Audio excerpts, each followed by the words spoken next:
ये कहानी गांव नूराबाद की है। वहाँ एक वसीया घर था जिसमें हाजी सलीम अपनी बीवी बीबी रशीदा, 3 बेटों और 3 बहुओं के साथ रहते थे। बड़े बेटे का नाम इकरम, दरमियाने का सलीम जूनियर और छोटे का आमिर था। घर में सब कुछ था, ज़मीन, मवेशी, इज्जत, बस कमी थी इत्तेहाद की। सास रशीदा बीबी का मिजाज सख्त था और बहुएं फातिमा, नसरीन और हना तीनों एक से बढ़कर एक बातूनी और ज़द्दी। बेटी, आज रात जरा खाना जल्दी बना लेना। इकरम शाम को थका हुआ आएगा। अम्मी जी, हर रोज तो मैं ही बनाती हूँ, आज नसरीन बना लेना। मैं तो बच्चों के कपड़े धो रही हूँ, आप ही बनाएं।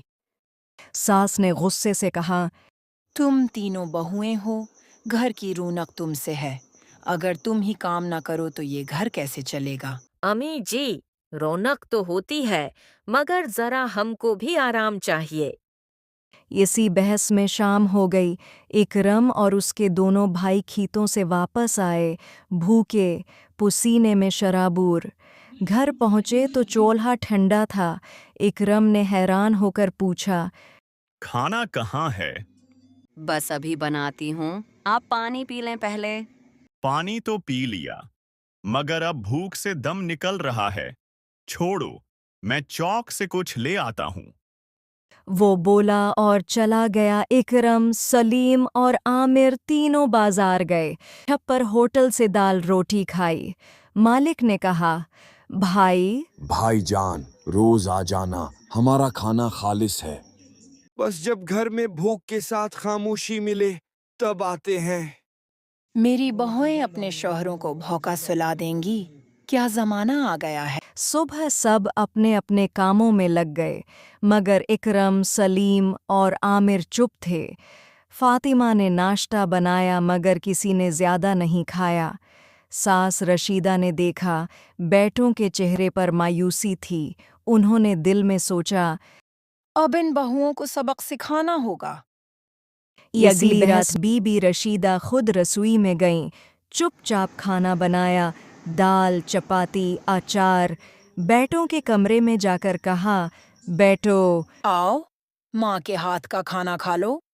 बेटों ने देखा, चौल्हे पर रोशनी थी और माँ के हाथ में गर्म रोटियां। इकरम की आंखों से आंसू निकल आए। आमी, हमने आपको तकलीफ दी, ये तो बहुओं का काम था। बेटा, अगर बहुएं भूल गईं तो माँ क्यों रोके? मगर तुम लोग भी चुप क्यों हो? अगर बात न होगी तो दिलों में मैल बढ़ेगा। दूसरी तरफ बहुएं सहन में बातें कर रही थीं। हुना बोली, देखा, हमारे शौहर बाहर से खाना ले आए, अब हमें फिक्र नहीं। हाँ, रोज यही करेंगे तो हमें आराम मिल जाएगा। तभी फातिमा के कान में माजी के खानसते हुए सुसकने की आवाज़ आई। वो झांक कर देखती है, रशीदा बीबी चूल्हे के पास बैठी हैं, उनके हाथ जल गए हैं। फातिमा का दिल हल गया। वो दौड़ी, पानी लाए, बोली, अम्मी, आप क्यों कर रही हैं ये सब? हम मौजूद हैं ना। मैं तो बस चूल्हा जला रही थी, शायद दिलों में भी कुछ रोशनी आ जाए। ये जमला फातिमा के दिल में चपक गया। अगली सुबह फातिमा जल्दी उठी, चौल्हा जलाया, सालन चढ़ाया। नसरीन और हना हैरान थीं। फातिमा ने कहा, हमने शौहरों को भूखा सुलाकर किया पाया, वो भी तो हमारे लिए दिन रात काम करते हैं। वाकई, हम खुद गरज बन गई थीं। तीनों ने मिलकर नाश्ता बनाया, सफाई की, रसोई सजाई। रशीदा बीबी ने देखा तो मुस्कुरा दिया। अल्लाह करे तुम्हें समझ आ गई हो बेटियों। शाम को जब तीनों भाई घर आए तो खुशबू पूरे घर में फैल चुकी थी। दाल, कौरमा, चपाती, सलाद, सब तैयार। इकरम ने मुस्कुराते हुए पूछा, आज तो लगता है घर बदल गया है। नहीं जी, दिल बदल गया है। सब बैठकर खाने लगे। खाने के दौरान इकरम ने कहा, फातिमा, तुम्हारे हाथ का खाना बाहर के 1000 खानों से बेहतर है। हुन्ना और नसरीन के चेहरों पर शर्मिंदगी मगर इत्मीनान था। रशीदा बीबी ने दिल में कहा, यही थी मेरी दुआ कि ये घर मोहब्बत से महके, नफरत से नहीं। अब रोज रात को चूल्हा जलता, मगर अब वो शाला सिर्फ खाने का नहीं बल्कि प्यार और एहसास का था।